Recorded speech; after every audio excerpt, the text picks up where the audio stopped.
สบายดีเนาะวันนี้จะมาสรุปเกี่ยวกับเหตุการณ์ที่สหรัฐอเมริกาเปิดปฏิบัติการต่อเวเนซุเอลาและนำไปสู่การจับกุมประธานาธิบดีนิโคลัสมาดูโรเนาะก่อนหน้านี้ก็มีการกดดันอย่างหนักต่อเวเนซุเอลาเนาะเป็นต้นว่าการโจมตีเพื่อบรรทุกยาเสพติดเนาะตามการกล่าวอ้างของสหรัฐความจริงหรือบ่ก็บ่ฮู้เพราะว่ามันบ่มีหลักฐานปรากฏให้เห็นแล้วก็มีการปิดกั้นน้ำมันแล้วก็มีการตั้งรางวัลประกาศจับตัวนิโคลัสมาดูโรเนาะจำนวน50ล้านดอลลาร์สหรัฐเนาะมีการกดดันมาเรื่อยๆและต่อมาก็มีการปิดล้อมเวเนซุเอลาเนาะด้วยเรือรบหลังจากนั้นก็มีการบุกในวันที่3มังกร2025เนาะมีการบุกเข้าไปบ้านพักของประธานาธิบดีนิโคลัสมาดูโรโดยนำใส่เรือบินสู่รบจำนวน150ลำพุ่นได้เนาะแล้วก็มีการนำใส่โดรนเพื่อรบกวนระบบสัญญาณป้องกันภัยทางอากาศเนาะเฮ็ดให้บ่สามารถทำงานได้แล้วก็นำใส่กองกำลังเดลต้าฟอร์สของสหรัฐเนาะหน่วยกำลังพิเศษนำไปจับตัวประธานาธิบดีพร้อมภรรยาเนาะและนำตัวไปที่นิวยอร์กเนาะนำตัวไปที่นิวยอร์กไปกักขังที่นิวยอร์กพร้อมตั้งข้อหาค้ายาเสพติดและค้าอาวุธเนาะหลังจากนั้น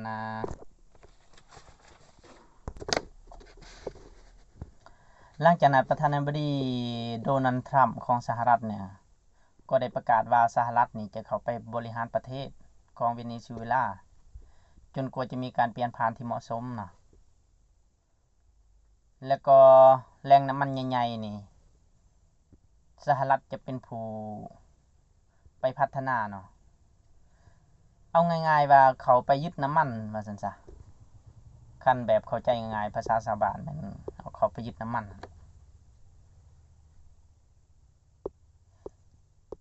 แล้วก็บริหารประเทศจนกว่าจะมีการเปลี่ยนผ่านที่เหมาะสมเว้าง่ายๆก็คือเอาคนที่ตัวเองควบคุมได้มาบริหารประเทศเนาะสหรัฐจะเป็นแบบนี้ตลอดเนาะวันนี้การเปิดปฏิบัติการดังกล่าวชาวโลกได้ว่าจังได๋ชาวโลกก็ได้ประณามเนาะโดยเฉพาะจีนรัสเซียที่เป็นพันธมิตรของเวเนซุเอลาและก็หลายๆประเทศเนาะก็ได้กล่าวประณามว่าเป็นการ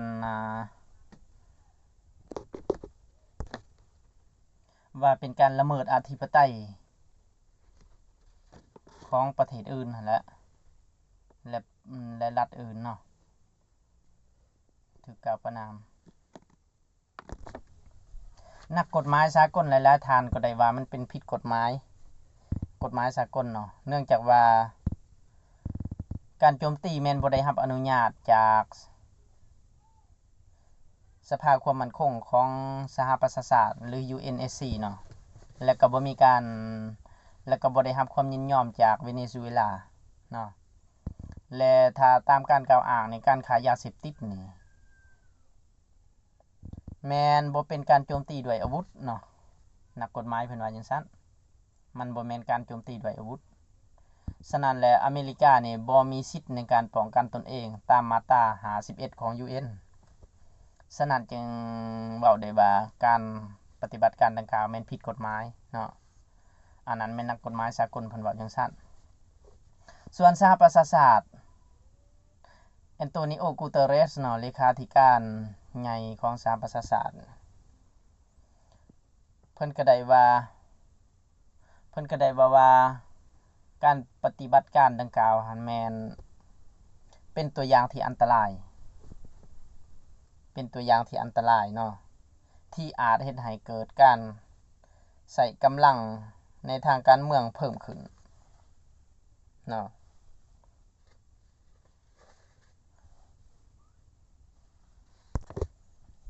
ประเทศอื่นๆนี่ก็ได้กล่าวประณามเช่นกันเนาะแถบยุโรปนี่ฝรั่งนี่ฝรั่งก็ได้ว่าควรเคารพกฎหมายสากลเนาะในขณะที่พันธมิตรของสหรัฐบางประเทศเนาะเลือกที่จะเงียบบ่เว้าเนาะบ่เว้า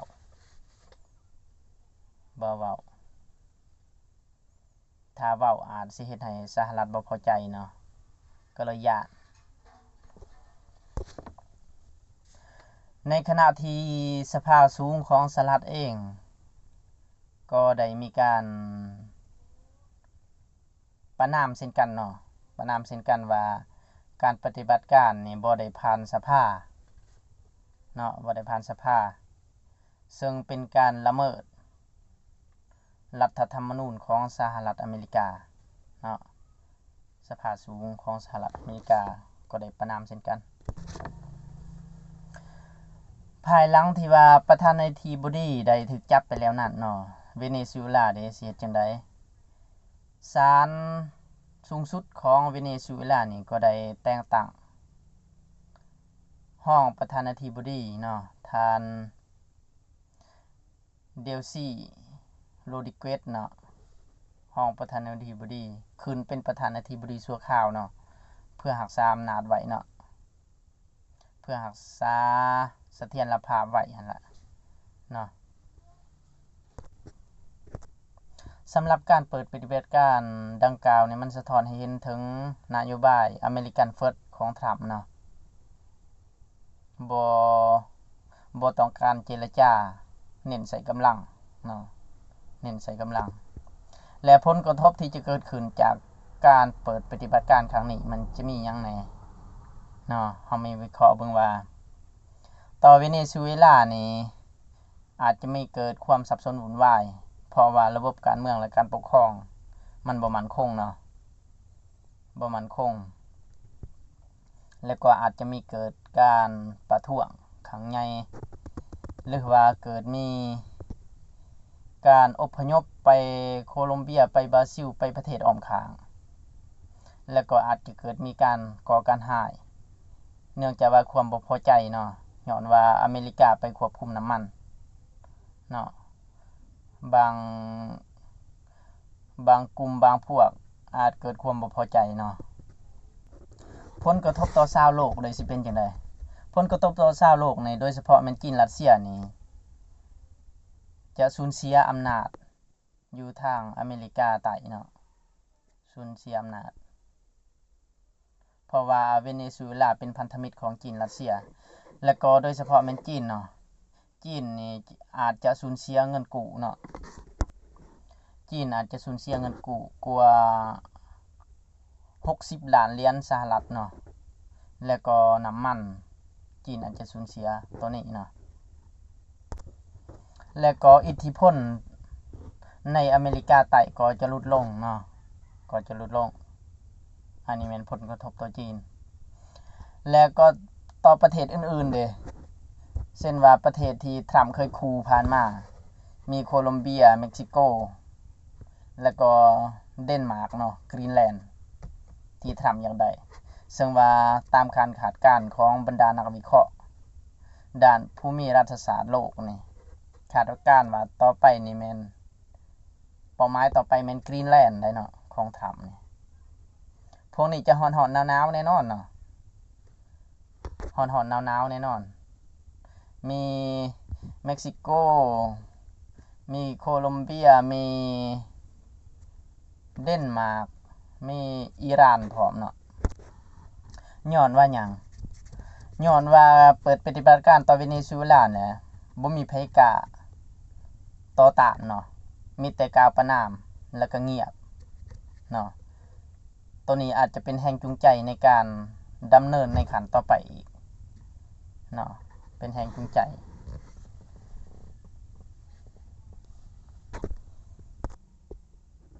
เพราะว่าบ่มีไผต่อต้านเด้เนาะคือกันกับการสมัยก่อนสมัยล่าอาณานิคมเนาะก็จะประมาณนี้ได้แล้วก็ เป้าหมายต่อไป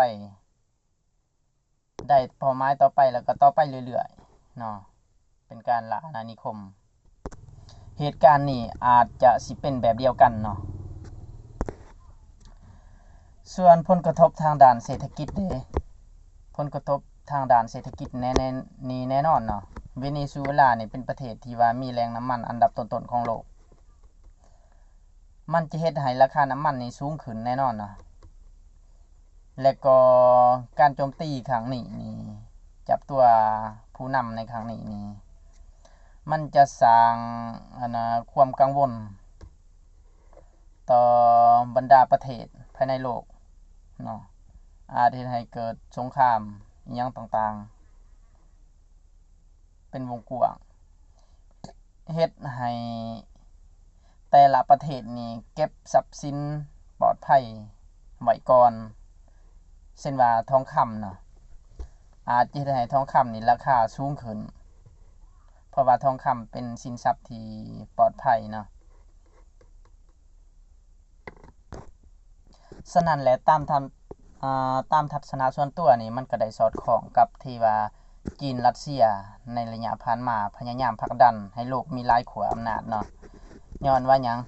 ย้อนว่าเพื่อมาค้านอำนาจซึ่งกันและกันเนาะซึ่งปัจจุบันแล้วก็นับแต่อเมริกาขึ้นเป็นเบอร์1ของโลกนี่เราจะเห็นทุกๆประเทศบ่กล้าค้านอำนาจกับอเมริกาเฮ็ดหยังได้ตามใจกล่าวหาผู้ใดก็ได้โดยบ่มีหลักฐานยกตัวอย่างว่าอิรักเนาะว่ามีนิวเคลียร์ก็มีการไปบุกสุดท้ายแล้วบ่มีเนาะเป็นตัวอย่างหลายๆอย่างฉะนั้นแล้วโลกหลายขั้วนี่เป็นสิ่งจำเป็นที่สุดเนาะเป็นสิ่งจำเป็นที่สุด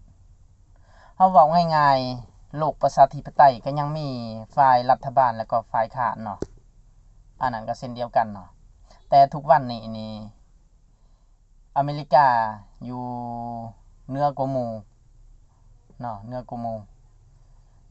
นี่คือกันกับเผด็จการโลดแหละเฮ็ดอิหยังได้ตามใจชอบโลดแหละเนาะฉะนั้นแล้วโลกหลายขั้วเป็นสิ่งจำเป็นที่สุดในยุคใหม่ยุคโลกาภิวัตน์ที่มีการเปลี่ยนผัน